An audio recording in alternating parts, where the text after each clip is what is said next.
L'unité biogéochimie et écotoxicologie, c'est environ 35 personnes, dont 25 permanents, qui étudient la contamination chimique de l'océan. Nous étudions la dynamique des contaminants le long des continuums terre-mer et mer-mer, leur devenir et leurs effets biologiques au niveau des individus et des populations à travers les réseaux trophiques.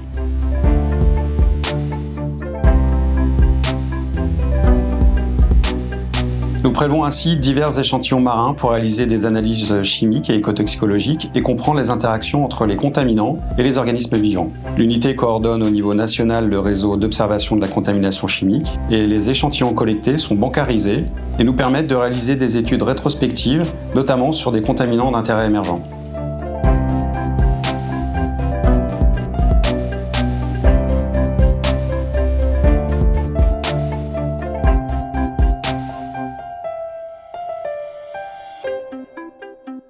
L'analyse de traces implique de réaliser des prélèvements en conditions contrôlées et purifier et préconcentrer des échantillons en salle blanche. L'étude des contaminants d'intérêt émergent nécessite par ailleurs de nouveaux développements analytiques et l'acquisition de nouveaux équipements.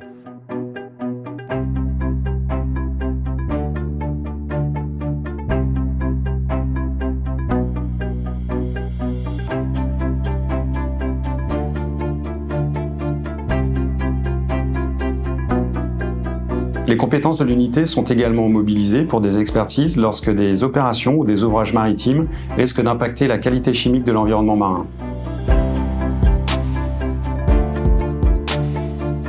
Le programme Pollusol s'est focalisé sur le transfert des contaminants métalliques le long du continuum terre-mer et nous a permis de collaborer avec des spécialistes de sols agricoles, urbains, miniers, des sociologues et de positionner nos recherches dans un contexte pluridisciplinaire.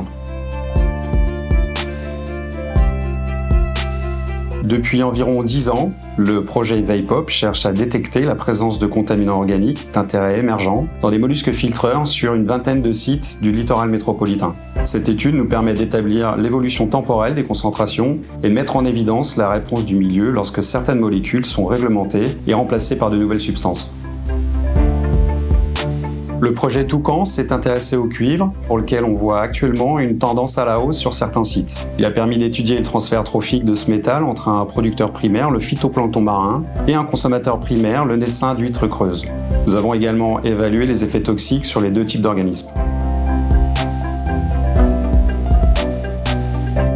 L'unité contribue à l'évaluation du descripteur 8 de la directive cadre stratégie pour le milieu marin, ce qui a nécessité de mener plusieurs campagnes de prélèvement pour l'étude des effets biologiques par exemple et de développer des indicateurs permettant d'évaluer le bon état écologique.